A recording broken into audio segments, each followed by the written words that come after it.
Assalamualaikum warahmatullahi wabarakatuh. Sebelumnya saya ucapkan terima kasih kepada Bapak Ibu sekalian yang sudah hadir, dan saya ucapkan terima kasih atas kesempatan yang sudah diberikan kepada saya. Pada kesempatan kali ini izinkanlah saya untuk berbagi praktik baik inovasi pembelajaran yang sudah saya lakukan. Kebetulan saya sekarang sedang mengikuti program namanya Pembatik, dan sekarang alhamdulillah saya sudah berada di level 4 Bapak Ibu. Untuk inovasi pembelajaran yang ingin saya bagikan, saya beri nama Jardikrim, di mana Jardikrim itu pembelajaran berdiferensiasi, kreatif, inovatif, dan menyenangkan dengan menggunakan MPI Bapak Ibu. Ini adalah biodata diri saya. Nama saya Ditya Kurniawan. Saya guru teknik sepeda motor di SMK Negeri Karangkucung. Beberapa pengalaman, saya pernah jadi guru SM3T, kemudian alumni Gemini Academy, kemudian saya juga pernah mengikuti BIMTEK Pendayagunaan TIK jenjang SMK tahun 2024, asesor kompetensi, dan saya guru penggerak Angkatan 9 Kabupaten Cilacap. Bapak Ibu yang mau berteman dengan saya di media sosial, silakan bisa di follow, nanti insya Allah saya fallback begitu.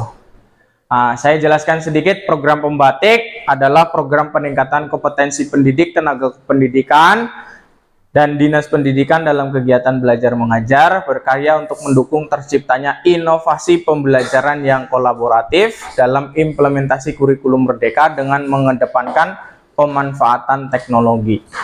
Ini adalah riwayat Pembatik dari tahun ke tahun Bapak Ibu. Pada tahun 2018 itu awal mula Pembatik, pendaftarnya sejumlah 6.875. Dan pada tahun 2024 tuh yang sebelah kanan, paling kanan, itu mengalami peningkatan yang sangat signifikan. Jumlahnya mencapai 319.743 orang peserta yang mendaftar gitu. Dan Pembatik itu terdiri dari 4 level. Ada level 1 literasi, level 2 itu adalah implementasi, level 3 kreasi, level 4 berbagi dan berkolaborasi.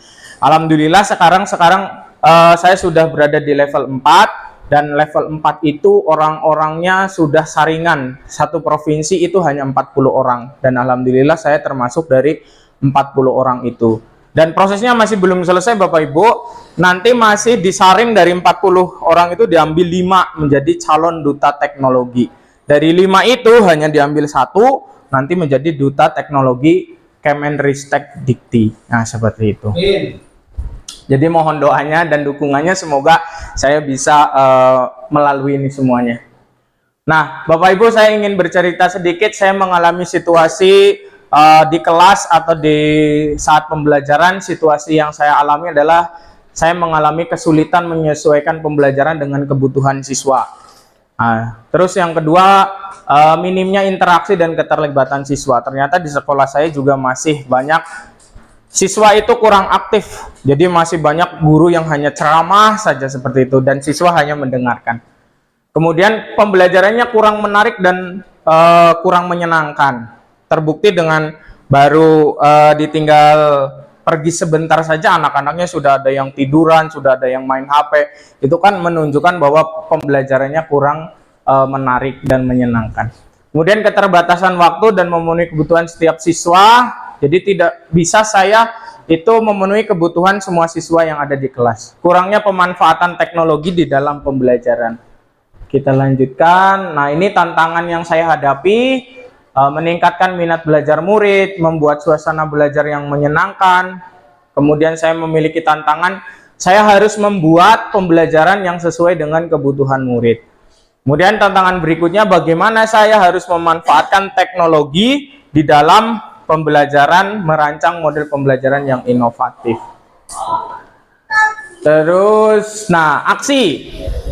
Setelah tadi situasi dan tantangan, saya melakukan aksi. Aksi yang saya lakukan yang pertama adalah mencari referensi dan ide praktek. Saya mencari referensi dan ide praktek dari PMM. Mungkin Bapak Ibu sudah mengenal PMM, Platform Merdeka Mengajar. Di sana Bapak Ibu bisa melihat di bagian bukti karya. Di bagian bukti karya nanti banyak sekali referensi yang bisa Bapak Ibu gunakan.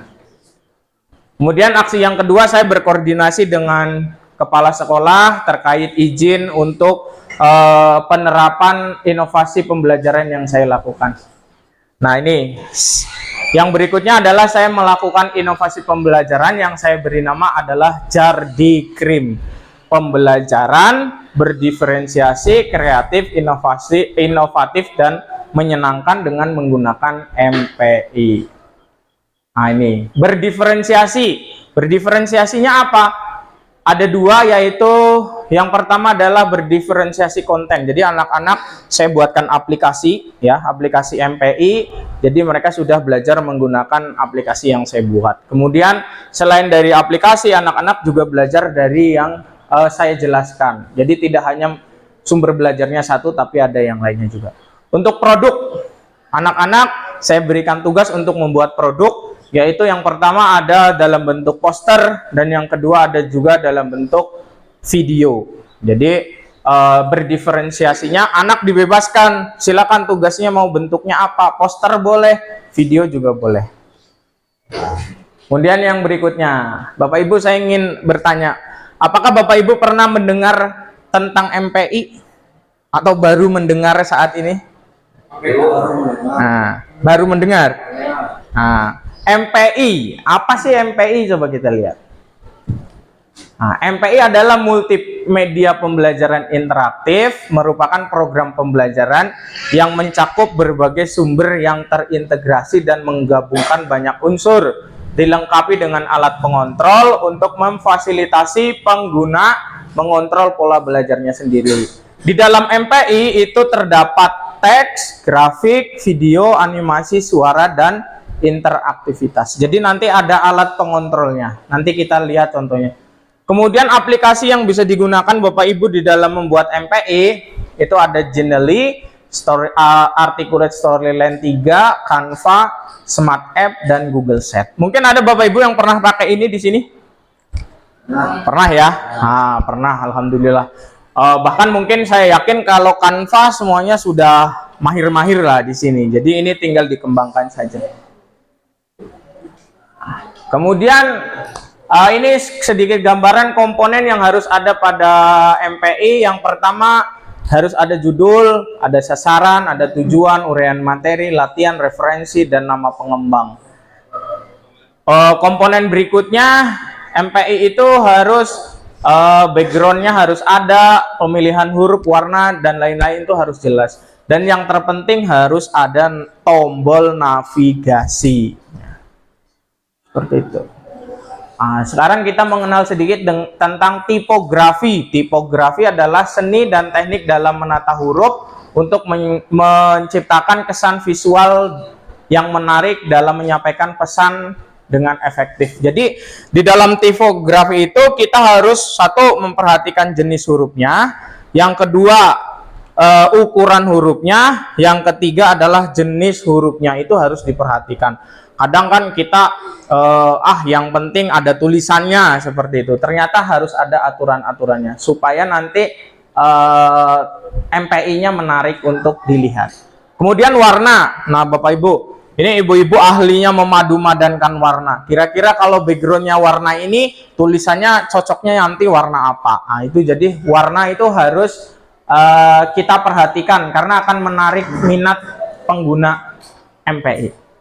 Nah, Bapak Ibu, dari aplikasi tadi beberapa yang saya saya menggunakan Articulate Storyline 3. Articulate Storyline 3 adalah sebuah perangkat lunak yang dapat digunakan untuk membuat presentasi, memiliki fungsi sama dengan Microsoft PowerPoint. Nah, saya yakin kalau PowerPoint Bapak Ibu semuanya sudah bisa semua, guys, sudah mahir semua. Nah, jadi kalau sudah bisa, sudah mahir, nanti mudah Bapak Ibu, tinggal diaplikasikan saja. Nah, ini komponen yang harus ada video pembuka, ada halaman dashboard, menu navigasi, konten materi, kemudian ada latihan, ada referensi, dan ada pengembang.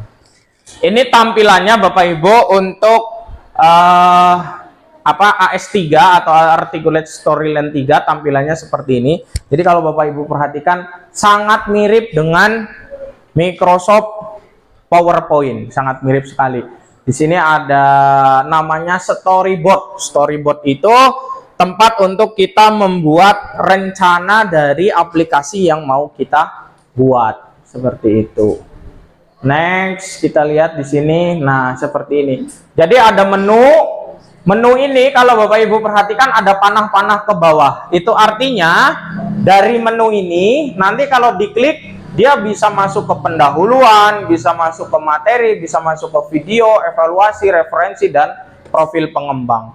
Begitu juga ini dari sini ada panah ke atas. Itu artinya nanti dari profil pengembang bisa kembali lagi ke menu. Dari referensi bisa kembali lagi ke menu. Begitu seterusnya.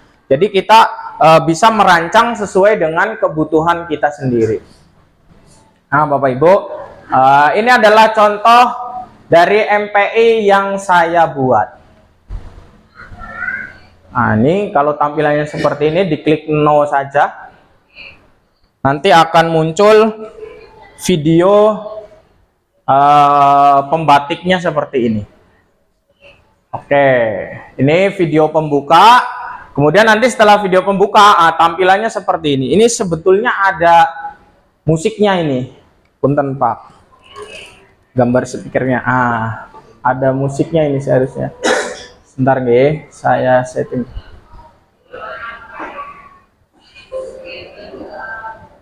Suaranya kita hidupkan. Jadi ada backsoundnya. Untuk memulainya, kita tinggal klik tombol start saja.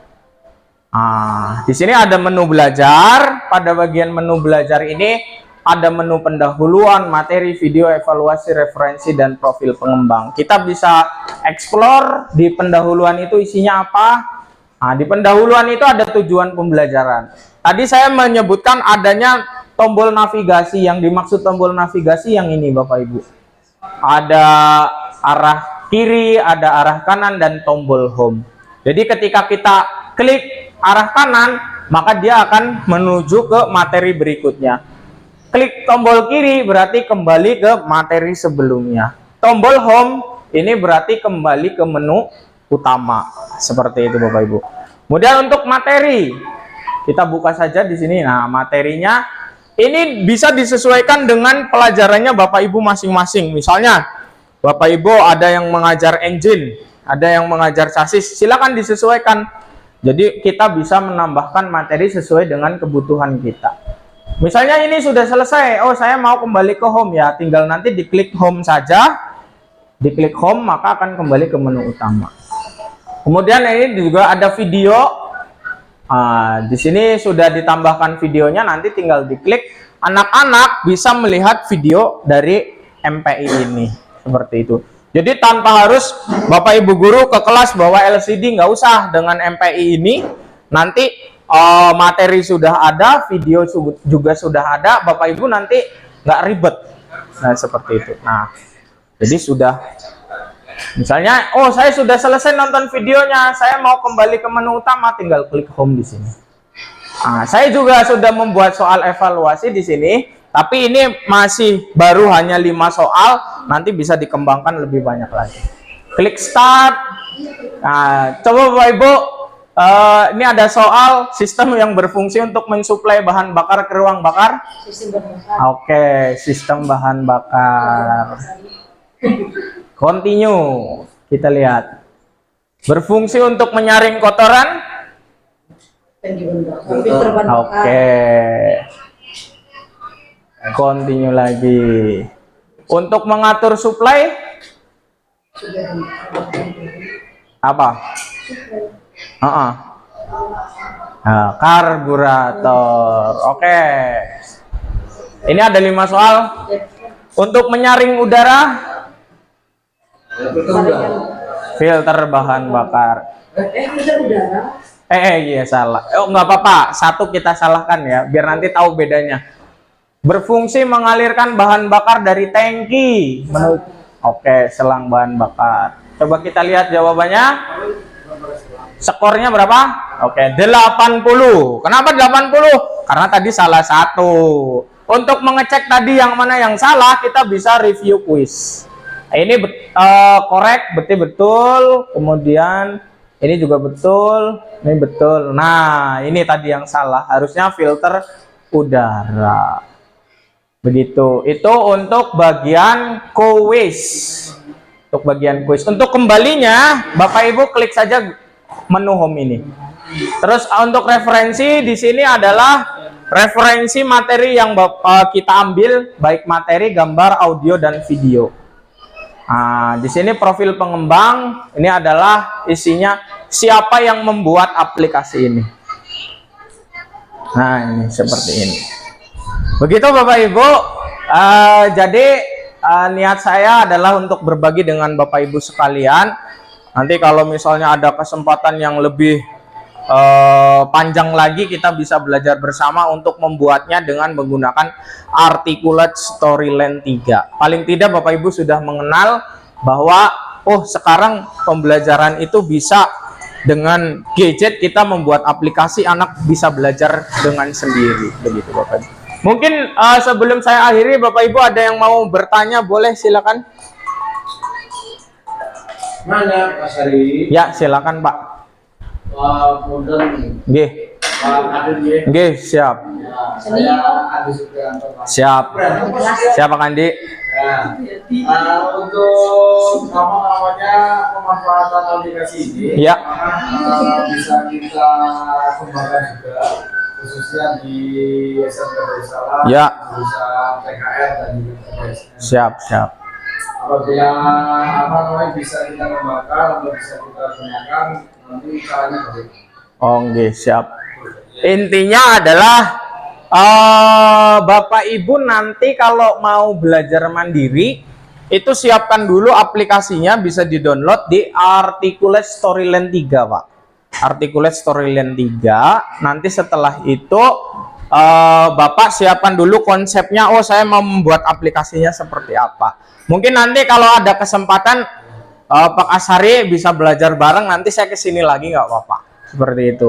Jadi intinya saya siap buat belajar bersama untuk membuat aplikasi ini. Mungkin nanti kan di sini ada yang ngajarnya kan macam-macam nih, nggak cuman misalnya engine talk, nggak misalnya kelistrikan talk. Nah nanti silakan MPI-nya disesuaikan dengan materinya masing-masing. Nah seperti itu. Intinya adalah untuk aplikasi ini nanti saya kasih drive-nya. Mungkin nanti saya titipkan Bu Irma atau Pak Budi. Articulate Storyland-nya di laptop saya sudah ada, tapi saya belum masukkan drive. Nanti link-nya saya bagi. Nanti bapak-bapak sekalian sama ibu-ibu kalau berminat untuk otak-atik sendiri itu bisa digunakan. Gratis itu tanpa kita harus nge-crack dan lain-lain. Jadi bisa langsung dipakai. Begitu, Pak. Ada yang mau ditanyakan lagi mungkin silakan. Alhamdulillah kalau di Karangpucung baru saya sih yang mengaplikasikan ini. Jadi saya kemarin juga sudah berbagi sama teman-teman, teman-teman juga di sana berminat untuk membuat ini, begitu. Apakah tampilannya harus sama seperti punya saya? Tentu tidak. Ini adalah kreasinya masing-masing. Nah, begitu. Jadi kalau ada yang mau, saya pengen backgroundnya tuh warnanya tidak seperti ini, silakan. Ini adalah kreasinya masing-masing. Begitu Bapak Ibu. Itu saja mungkin, kalau tidak ada yang ditanyakan, sedikit berbagi dari saya. Semoga walaupun hanya sedikit bisa bermanfaat. Intinya kalau sudah ada ketertarikan untuk pengen mencoba, itu biasanya apa istilahnya, pasti nanti pengen nih, saya pengen buat sendiri. Nah, nanti silakan belajar bersama, boleh. Nanti kapan-kapan mungkin ada waktu luang di sini, saya juga bisa main ke sini, begitu. Itu saja, terima kasih atas perhatiannya dan mohon doa dan dukungannya. Semoga saya bisa mungkin lanjut ke babak berikutnya dan semuanya bisa dilancarkan. Terima kasih atas waktunya dan perhatiannya. Saya akhiri. Assalamualaikum warahmatullahi wabarakatuh.